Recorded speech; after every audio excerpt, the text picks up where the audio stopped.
দর্শক আসসালামু আলাইকুম। জীবনের গল্পে আপনাদের স্বাগতম। ক্যামেরার সামনে দাঁড়িয়ে আছে এই মুহূর্তে একটি অসহায় বোন। আমরা শুনবো তার জীবনের গল্প। আসসালামু আলাইকুম আপু, কেমন আছেন আপনি? ওয়ালাইকুম আসসালাম। জি, ভালো আছি। আপু, আপনার নাম কি আর কোথা থেকে এসেছেন? আমার নাম মিথিলা। আর আমি চাঁদপুর কচুয়া থেকে এসেছি। চাঁদপুর কচুয়া থেকে হ্যাঁ। এসেছেন। আচ্ছা ঠিক আছে আপু, আপনার বয়স কত? আমার বয়স 23 কি 24 চলে। 23-24 চলতেছে। আচ্ছা হ্যাঁ। ঠিক আছে, আপনার ফ্যামিলিতে কে আছে? ফ্যামিলিতে মা আছে আর একটা ছোট বোন আছে। বাবা নেই, বাবা মারা গেছে 3 বছর হয়। আচ্ছা আচ্ছা ঠিক আছে, আপনার বাবা নেই, বড় কোনো ভাই নেই আপনার? না, ভাইও নেই, আমরা দুইটা বোন আর মা। আপনার সংসারটা কিভাবে চলছে? মা সেলাই কাজ করে, ওটা দিয়ে আমাদের সংসার চলে। আপনি কোনো কাজকর্ম করেন? আমি শিখতেছি সেলাই কাজ। আপনি সেলাই কাজ শিখতেছেন? হ্যাঁ। আপনার বিয়ে শাদী হয়েছিল? না, বিয়ের সাথে হয়নি। বিয়ে শাদী এখনো হয়নি।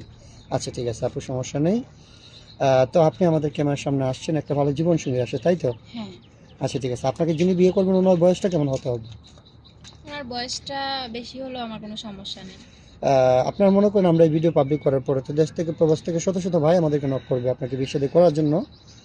অনেকের স্ত্রী মারা যায়, পরকীয়া করে চলে যায়, আবার হচ্ছে অনেকের বাচ্চা কাচ্চা হয় না। ওইরকম বয়সের কোনো ভাই যদি আপনাকে বিয়ে শাদী করতে চায় 40-45-50 বছর যদি হয়ে যায়, বিয়ে বসবেন?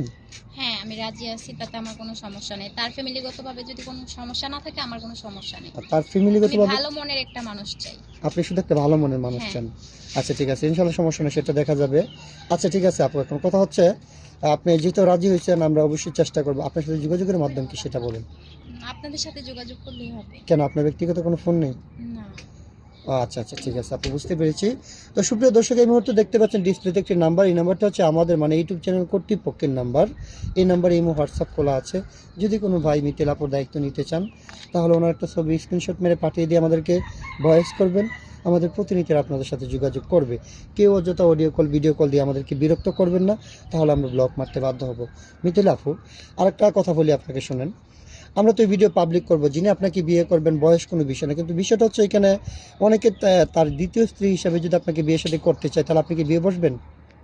তার প্রথম স্ত্রীর যদি কোনো সমস্যা না থাকে, আমার কোনো সমস্যা নেই। হ্যাঁ, প্রথম স্ত্রীর সমস্যা না থাকলে আপনার কোনো সমস্যা নেই, কিন্তু তারপরে ইসলাম শরীয়তে আছে যদি একটা পুরুষ ইচ্ছা করে 4টা বিয়ে করতে পারে, হ্যাঁ। যদি তার মানে চালানোর মতো সামর্থ্য থাকে, সামর্থ্য থাকে, হ্যাঁ, তাতে আমার কোনো সমস্যা নেই। আপনার কোনো সমস্যা নেই।